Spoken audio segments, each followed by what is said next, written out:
Au nom du Père et du Fils et du Saint-Esprit, ainsi soit-il. Bien, chers frères, c'est un exercice un peu difficile de prêcher devant un écran sans vous voir, mais c'est un exercice qui fournit en même temps une matière à réflexion. Quoi qu'il en soit de la suite des événements pénibles que nous traversons, et quoi qu'il en soit des moyens que nous déployons pour faire face, pour continuer dans cette circonstance, la circonstance présente fait ressortir notre pauvreté et notre misère. Et elle fait ressortir notre misère d'abord à cause de la finitude qui est la nôtre.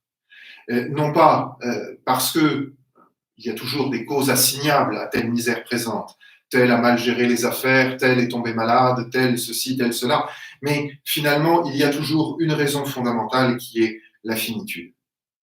Et la première richesse que nous pouvons reconquérir devant cette misère, c'est de le reconnaître.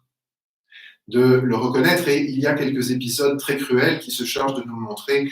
Par exemple, quand votre serviteur a pris la peine de s'arrêter devant une fenêtre pour regarder passer deux personnes dans un parc public en vue de sa maison. Et cette misère humaine que nous rencontrons, cette misère qui est la nôtre, la première victoire contre elle, c'est de la reconnaître. Et il y a la première duplicité de l'esprit, c'est de refuser de la reconnaître. Et c'est le drame qui conduit l'homme à s'écarter de Dieu. Ne pas voir que dans ses moyens, dans ce qu'il est, il ne peut pas tout. Et nous voyons dans l'évangile d'aujourd'hui ceux que saint Jean appelle les Juifs se débattre contre le Christ, se défendre contre le Christ en arguant de toute leur richesse, de tous les prophètes, de tous les patriarches, de leur mépris des Samaritains, bref, de tout ce qui fait leur fierté, pour ne pas voir qu'ils ont besoin de celui qui manifeste qu'il est Dieu. Et cette première duplicité que nous pouvons vaincre, elle se résume, en fait, dans un seul mot. Prendre pour fin ce qui n'est que moyen.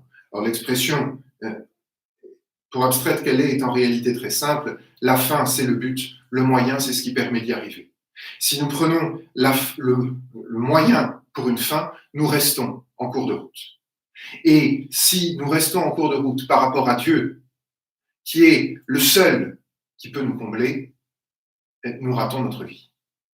Et notre manière de ne pas voir que nous avons besoin de quelqu'un qui nous comble, c'est notre plus grande manière, notre plus sûre manière d'entrer dans la misère.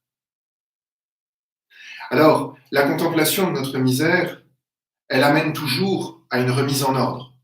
Et on peut, évidemment, dans la mesure où les causes de la misère sont assignables, lutter pour une remise en ordre, une meilleure gestion des affaires publiques, un changement de mode de vie, l'invention de médicaments, de remèdes, et les hommes s'y emploient dans des efforts qui sont, l'histoire nous l'apprend, toujours à recommencer.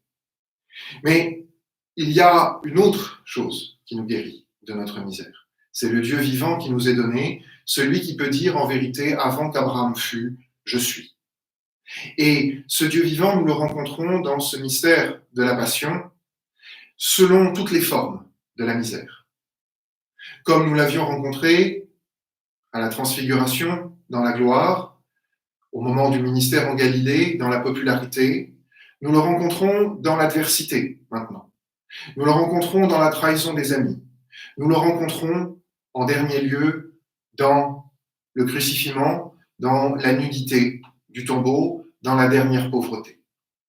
Et cette dernière pauvreté devient un comble de la richesse parce que celui qui est Dieu l'a vécu, et parce qu'il est Dieu, parce qu'il est éternel, parce que son regard embrasse toute l'histoire, lui qui n'a pas 40 ans peut voir Abraham et Abraham peut le voir, eh bien dans notre misère, nous ne sommes jamais seuls, dans notre misère, nous sommes vivifiés par notre Seigneur.